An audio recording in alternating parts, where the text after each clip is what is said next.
Marches have been held in cities around the world to protest against excusing rape by blaming the victim's appearance.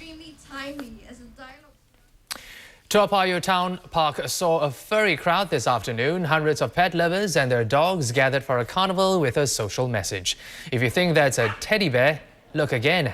This unusual poodle was just one of the sensations at the furry party.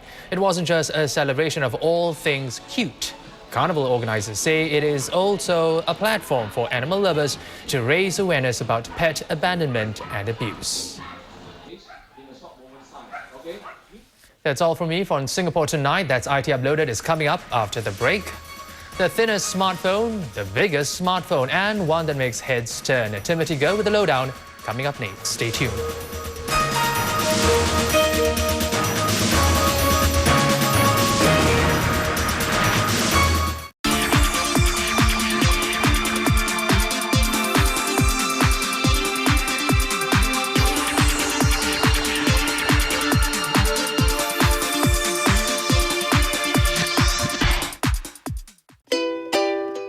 Dia suka fashion, dia mau berlatih-latih lagi supaya menang. She's 9, but already being beautiful is important because it's a means to their end. Children who spend their lives taking part in beauty pageants. Is winning everything to you? Yeah. When I grow up, on Get Real, Tuesday, 8 p.m.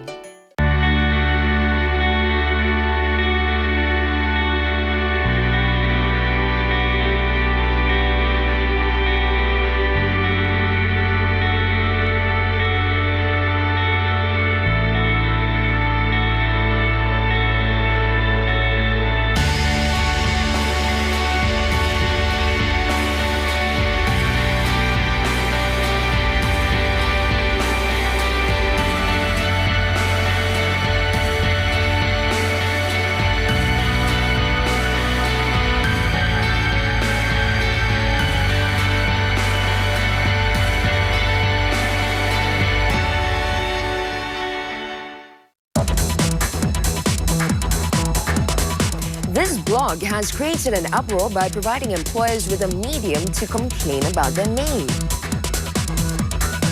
The creator of the blog says the website serves to warn prospective employers of maids with violent tendencies. NGOs and maids themselves say that it violates the privacy of maids. Who's right? Who's wrong? We'll trash it out here. Made for Blog on Blog TV, Wednesday, 8 p.m.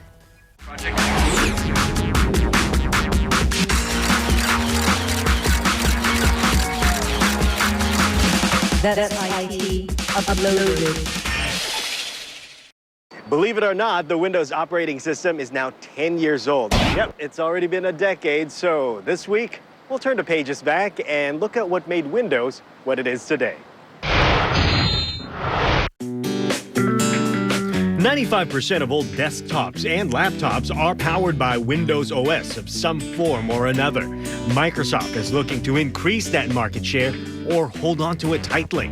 Windows is set to unleash Windows 8, optimized for multi-touch function and sporting the tiles that we now see in Windows mobile phones. At some point in the future, where we really haven't committed to yet, we'll see Windows 8 come.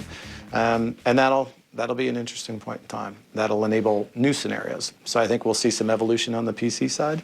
But I think Windows 8, fundamentally through the reimagining of what the PC is going to enable a whole bunch of new form factors. It'll certainly put us better into the slate space, I think, than we are today for people that are interested in that kind of device, which is largely sort of secondary to a PC.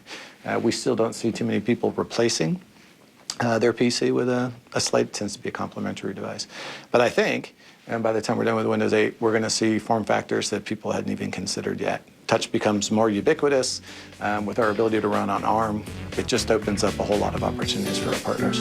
But it wasn't always like this. Back in those days, IBM and Apple were the standard computer operating systems, and Windows XP was just a slow starter in an already crowded place.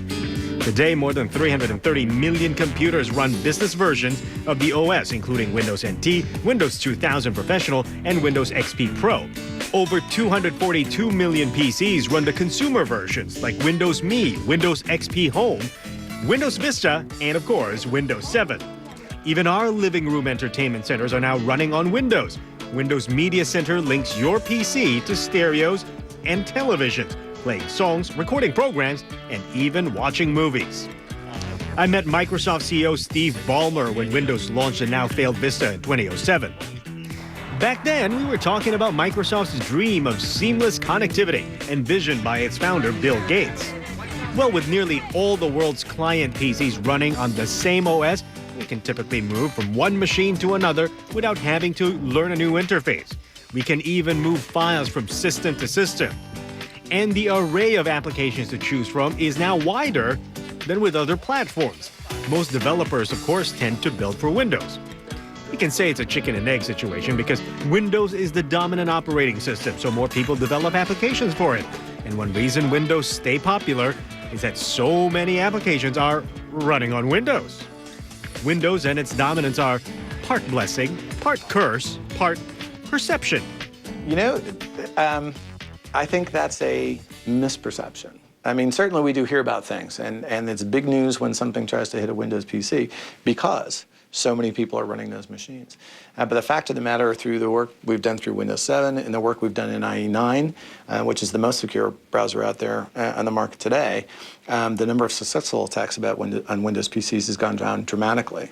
And the last time I looked at the stats, it actually turns out there's more hits against Linux machines and against Apple machines than there are on Windows machines. They tend not to be as public because the install bases are much smaller, and the number of people infected are much smaller. But the truth of the matter is the safest platform you can be on these days is Windows 7 with IE, bar none. There are 3 new release smartphones that landed on my desk this week, so we took them out, fiddled, swiped, and put them through the That's IT stress test.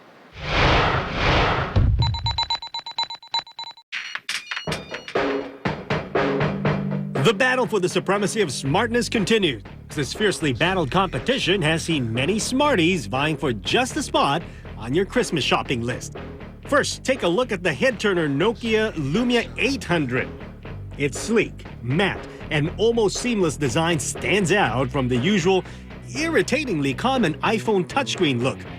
Welcoming you is the Windows Mobile 7.5 Mango on a 3.7-inch AMOLED screen that could blind you if you have not seen the light for a week.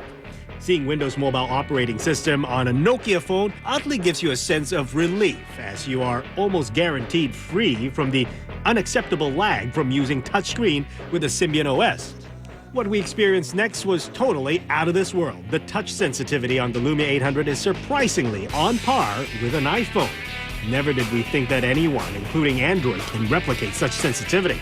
Under the hood of the Lumia is probably not worth mentioning compared to the next 2 biggies. A 1.4 gigahertz processor is way inferior from probably many other new Smarties, but that said, you won't really feel any lag while using your usual applications. And seriously, which smartphone was designed for multitasking? There are some Nokia applications created specially for the Windows Mobile platform that we really love. First of all, Nokia Drive, which immediately transforms your phone into a GPS. It provides you turn-by-turn instructions, and best of all, the maps are free. Next is Nokia Music. The really cool feature is mixed radio. This is the Pandora or Spotify for Asia. Never heard of these services? Well, this is a customizable radio station service where you can just listen to any genre of music you want for free. My favorite? Hits from the 80s. Next, we have the slim Motorola Droid Razr. The people from Motorola managed to squeeze a powerful 1.4 gigahertz dual-core processor into the slim body, making this a very fast bobblehead. Yeah, it has a bulge-out head that houses an 8-megapixel camera that is capable of full HD video recording and an HDMI output to screen your homemade HD video for instant self-gratification. The Razr is a warm fella and seriously lacked the juice of Road Warrior. But like Apple, an update might just help this cool things off. To summarize, the Motorola Razr is another Android smartphone that will actually give you a nostalgic feel just by calling out its name. I seriously don't think many like their new device to sound older than them. Sometimes history should just remain as history. On another note, Samsung is all about being the biggest. The Samsung Note is a giant Android smartphone with a ginormous 5.3-inch Super AMOLED screen. To complement that look, inside this giant is a 1.4 gigahertz dual-core processor capable of running dozens of unused applications in the background. Although big, this is not a heavy phone. Weighing just under 180 grams, this will be a fantastic device for people with big fingers and bad eyesight. And if finger pointing or swiping is not your thing, well, this device comes with a smart pen that can help you realize your dream as a digital painter. The big screen size surprisingly didn't affect the battery life much, and this should be a good device for budget airline travelers who constantly seek their own in-flight entertainment.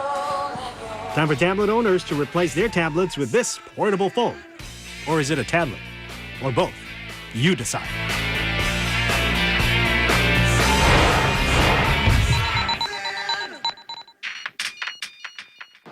And that's all I have for you this week on That's IT Uploaded. But if you want to be IT updated, do follow us on Twitter and join our conversation on Facebook.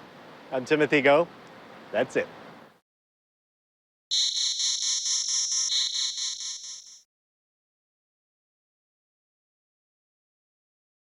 Faces, each one distinct and different. They tell a story of who we are, where we've come from, where we've been. Every line, a milestone in that journey called life. In a continent of 4 billion, one news bulletin unveils the many faces of Asia, its nuances and perspectives. Understand Asia. It is, after all, our story. Primetime Asia, weeknights at 7 p.m., only on Channel News Asia.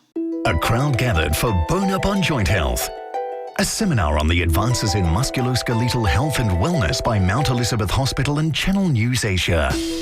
4 experts shared vital information on preventing and treating bone and joint injuries. We hope that the participants of this forum understand that prevention is the best way of avoiding injuries. And even if injuries do occur, there are many methods of treating them to allow them to return to a fulfilling sporting life. Something interesting, my first time in fact. Yeah, I learned a lot as well. This seminar is quite useful. Now it's still halfway to go and I hope to learn more then. Very informative and very up to date. If a person want to go for a surgery, they will know what they are in for. Kind of teaches me on what I can do to prevent injuries and also what are the techniques that the surgeons are using. Basically, I find it's very useful and I recommend anyone to come by and just listen. Brought to you by Mount Elizabeth Hospital. Supported by the following partners. Organised by Channel News Asia.